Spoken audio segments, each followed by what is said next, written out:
A minute ago, I showed you the Sonnenberg doll from the category known as the Great Pretenders, and this was the look-alike Bru Bebe. I now have 4 Bru Bebes that I want to show you that are in this upcoming event, and they're really interesting because they were made actually just about 10 to 15 years apart. This is one set, this is another set. They're all sister dolls. And each pair has a brown-eyed bebe and a blue-eyed bebe. Now, the earlier pair were made in like the 1884 period by Leon Casimir Bru, his firm. And they were made with a very, very distinctive features that why everyone calls them the king of the dolls or the queen of the dolls. They were so beautifully modeled. Wonderful features, that tiny stuck-out tongue tip that everyone always talks about that is so beautiful.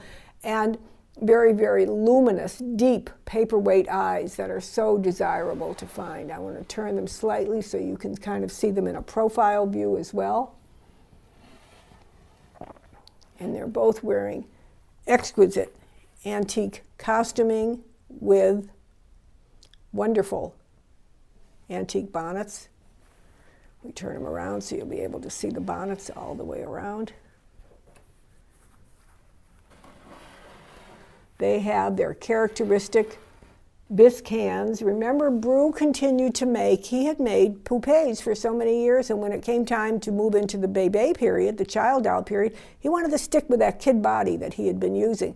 And so he had kid bodies, but then he had bisque hands made for his dolls. And the bisque hands are so absolutely notable works of art in themselves. And here we have the examples of the bisque hands made for the bebes of Leon Casimir Bru. Collectors always look to see how beautifully sculpted they are and how well preserved they are. And in this case, absolutely wonderful. Now we skip ahead in time. We skip ahead in time when we go up into the 1890s.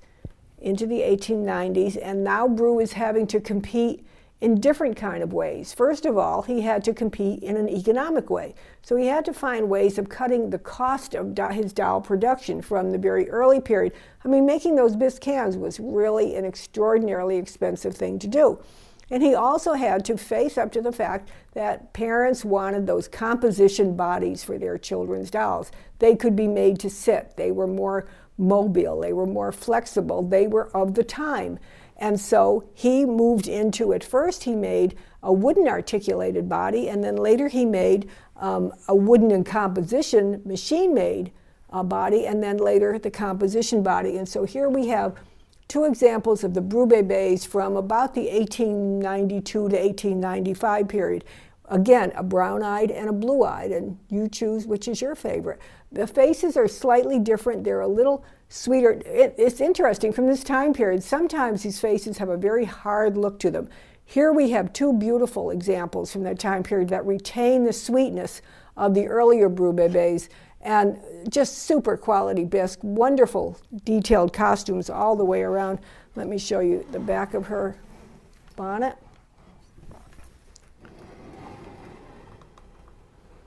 Who would not welcome this doll into their home? She is just extraordinary.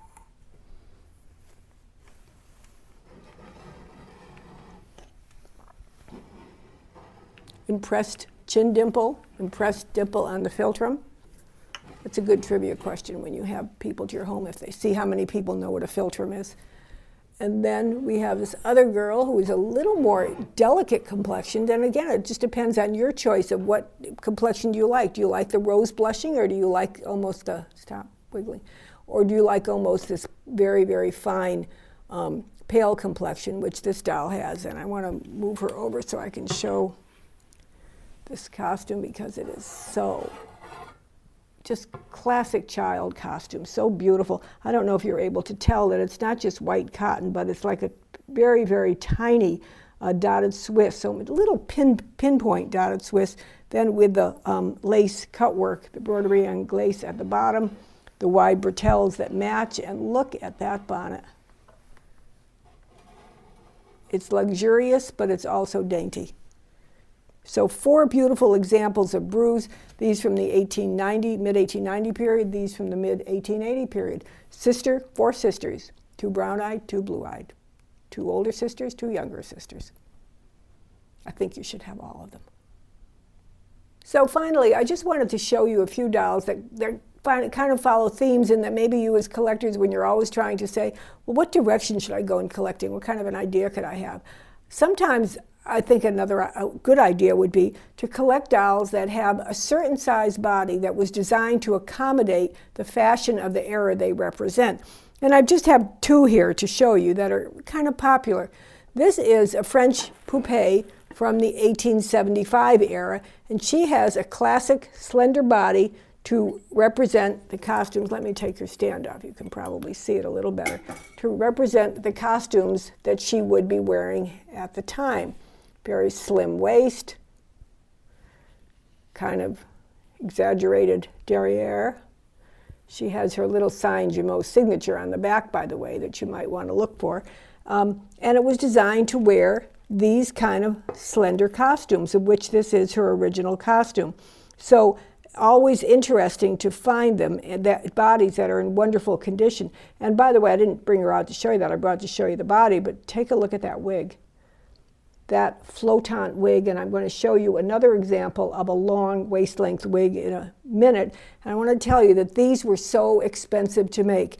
They were extraordinarily expensive, so that any doll it had, in France, if you read their original catalogs and the pricing from the manufacturers, you'll see that the wigs that have what is called the flottant wig, the long floating curls, were twice as much as the dolls who had a standard wig. So a very luxury feature.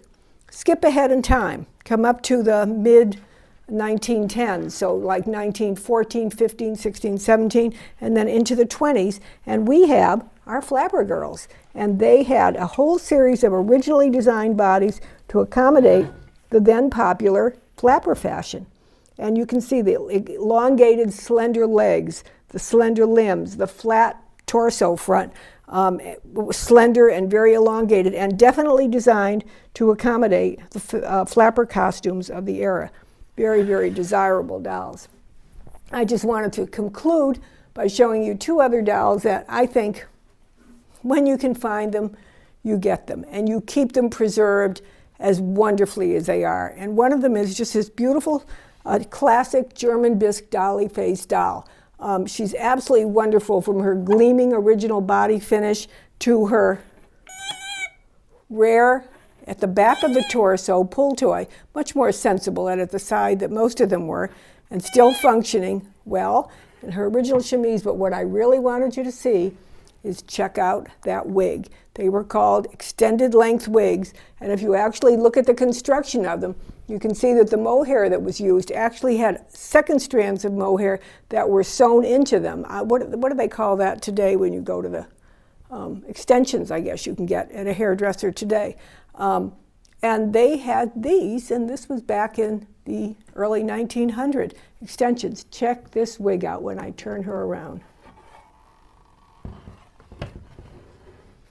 Is that extraordinary? So soft and perfect, all original curls. This wig has never been combed out. It's still as perfect as the day that it was put on this doll.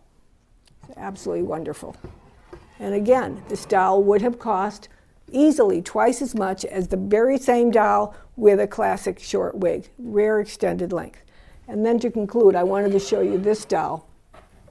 Came from a collection that we sold probably about 25 years ago, and we have the person's dolls back to sell now. And this is how she bought the doll from us, and here it still is, in her original Mein Liebling box with the original label.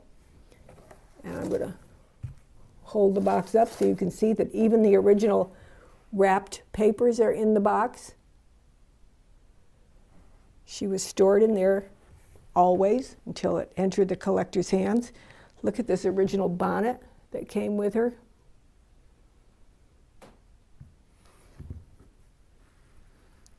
And by the way, in this auction we have about 30 lots of really nice antique clothing, so you don't want to miss that.